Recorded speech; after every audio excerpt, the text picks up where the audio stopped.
حضرت ابو علی قلندر فرماتے ہیں کہ دل کے آئینے کو صاف رکھو اور عشق و محبت کی تڑپ اس میں پیدا کرو۔ جب دل میں سے دنیا کی محبت نکال دو گے تو خدا کا ذکر باقی رہے گا۔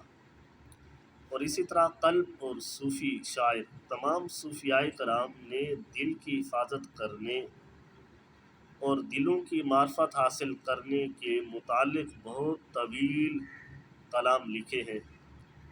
ان میں سے حضرت سلطان باہو، حضرت بابا بلے شاہ، حضرت میاں محمد بخش خاص طور پر قابل ذکر ہیں۔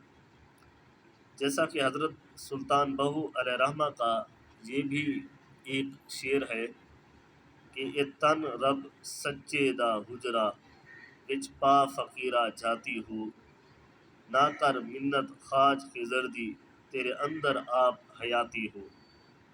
یعنی حضرت سلطان العارفین فارسی کلام میں فرماتے ہیں کہ جس دل میں شوق محبت جنم لے لے تو اسے رہبری کی ضرورت نہیں ہوتی، اسے کسی کی ضرورت نہیں ہوتی کہ وہ اس کی رہبری کرے، بلکہ یہ شوق، یہ محبت جو ہے اس کی خود ہی رہبر بن جاتی ہے۔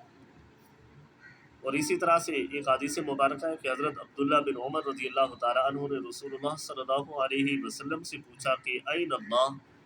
فقال النبی صلی اللہ علیہ وسلم فی قلوب عبادہ، کہ حضرت عبداللہ بن عمر رضی اللہ تعالیٰ عنہ نے حضور صلی اللہ علیہ وسلم سے پوچھا کہ اللہ تعالیٰ کہاں ہے؟ تو آپ صلی اللہ علیہ وسلم نے فرمایا کہ وہ اپنے بندوں کے دلوں میں ہے۔ تو دعا ہے کہ اللہ رب العزت ہم سب کو دل صاف رکھنے کی توفیق عطا فرمائے۔